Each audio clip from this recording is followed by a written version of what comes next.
Okay, thanks for tuning in. Today we have Sean Maloney discussing do stiffness and asymmetries predict change direction performance. So thanks for tuning in and welcome, Sean. Hi Rob, thanks for having me. It's good to have you, mate. So you just want to talk to us a little bit about, maybe give us a little quick overview of the paper and then move down the screen and show us what you found here. Yeah, be happy to. So aim at this paper, it was part of my PhD, which was looking at the effect of stiffness and asymmetries on change of direction, speed, performance.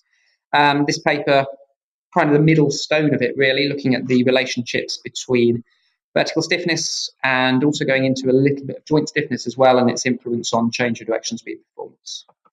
So if I scroll down to the test first. So our change of direction speed was measured during this test here. So what we'd have is our athletes running through and performing two 90-degree cuts along this 3-meter square. So they perform the initial cut on the force plate, so we'd obtain some data from that. They'd perform a second one and then finish there. So we'd time their start and finish. That would give us performance on their right leg. We'd then mirror the test, so they'd then perform the other way to give left leg performance, and we'd summate the two together to give our overall change of direction speed time.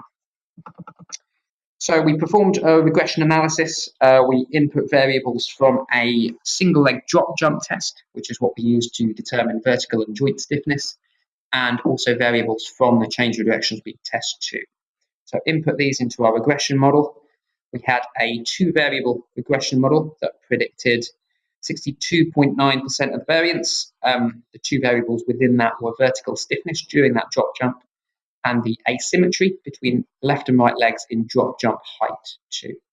And vertical stiffness being the stronger predictor of that. So vertical stiffness on its own was correlated with change of direction speed test time, the R value 0.71 there. So if I take you down to some of the variables that we looked at during our drop jump test. So we had our drop jump height asymmetry. I'll draw your direction to there. So the correlation with change of direction speed was give or take 0.6 there. So the idea that individuals demonstrating greater asymmetry between left and right legs in drop jump height were slower performers during the drop jump test. As well as doing our regression analysis, we also split groups fast and slow. So median split down the middle, 9 in each. Average asymmetry angle, 7.2% in the slow group and 2.4% in the fast group.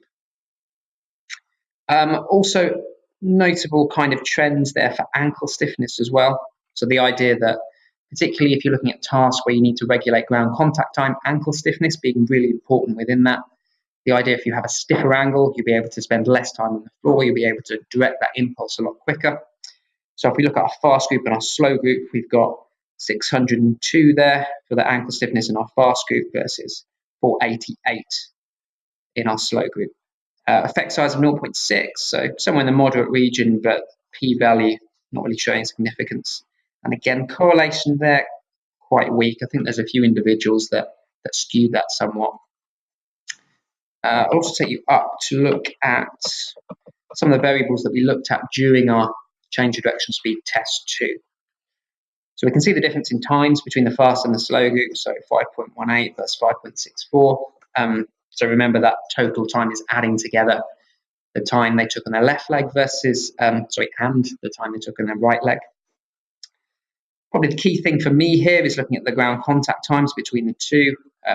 Significant correlation with overall change of direction speed test time, and a big difference between our fast and our slow groups there too. So I guess they're kind of the key things to draw your attention to in that results section. So as far as kind of practical recommendations and an application, what on the back of this, what would be the biggest take home for coaches with regards to improving change direction speed? Well, I think the big thing is being able to have athletes that can effectively stiffen. So vertical stiffness being the key predictor in our model. So the ability for globally the lower limb to resist deformation when they contact the ground, so they're able to minimize ground contact time and push off as quickly as possible. Although we didn't really see it in this, I think the ankle is particularly important in regulating that. So focusing our plyometric interventions around the ankle and minimizing ground contact time, I think, would be the way to go for coaches and practitioners. And just to highlight something else, and that'd be the limitations of this study.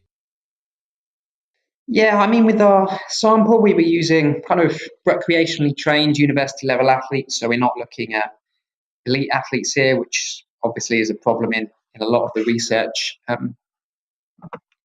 Lost my screen grab there. And also the kind of appropriateness of change of direction speed testing as a general concept, really. I mean, it gives you a good indication of an athlete's ability to change direction, but again, in a sporting context, that's always going to be performed in reaction to something. So we're not looking at agility here, we're looking purely at change of direction speed, and we're looking at it purely in a recreationally athletic population rather than an elite population. And last but not least, does this kind of form a bit of a base ground for anything else that's coming up with regards to this area of research? Hopefully, yeah. So we've got a few other intervention studies that hopefully getting ready to publish, and we're looking at examining this in different populations. So I think it will be particularly good to look at this in different populations, certainly populations where asymmetry might be a function of the sport. So I work a lot in badminton, but sports like fencing as well, where a lot of the action is predominantly taking place on one leg, to see if asymmetry really is as much of a factor there. I think from a personal point of view, I think often the links with asymmetry and performance are more a function of training status rather than the asymmetry themselves. So yeah, it'd be good to see some more data in regards to the symmetry side of things too. And if we've got time, can I just take you up to some of our asymmetry graphs? Absolutely. So again, might kind of highlight that concept.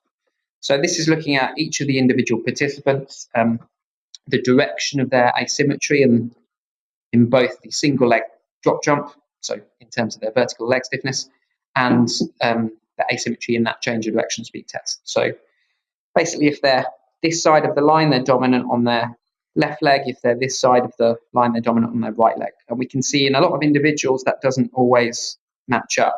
So for example, participant 2 here in our drop jump test, so in our change of direction speed test, they're much quicker on their left limb, but they're much stiffer on their right limb in that drop jump test. So again, the nature of asymmetry, as well as being task dependent, I think could purely be down to training status of the athlete rather than asymmetry leading any kind of negative impact on performance in itself. Cool. So where can people get hold of the paper, Sean? So the paper's online in the latest issue of Journal of Sports Sciences. It's also on my ResearchGate as well. So if you can't get hold of the copy there, just pop me over something on ResearchGate and I'll send it across. And you're pretty active on Twitter promoting not only your own stuff, but other people's stuff as well. Where can people find you on Twitter? So the handle is @MaloneyPerform, all one word.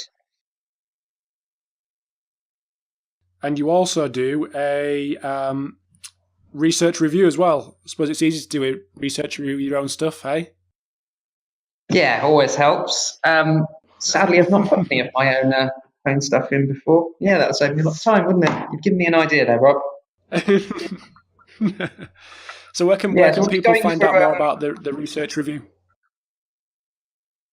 Yeah, there should be, what I can do is pin a post to the top of my Twitter page with a little kind of overview of what we're trying to do with that research review. But yeah, generally aimed at kind of undergraduates, postgraduates, and practitioners in the field who don't have the time to sift through research each month. So I think it's relatively small compared to a lot of the research other reviews that are out there. But yeah, I think it does the job. Tries to bring together the latest stuff from the last month or so and give it to you in a nice, easy package. Sounds good. Always helps. So thank you for that, mate. Really appreciate your insight and your time. And I'll let you get back to your day. Thank you very much, Rob. Pleasure to be on, and keep up the good work. Really love this idea of the audio abstracts. So hope it takes off, and hope to see plenty more of them. Thank you, mate. Appreciate that. Speak soon. Take care, Rob. Bye bye.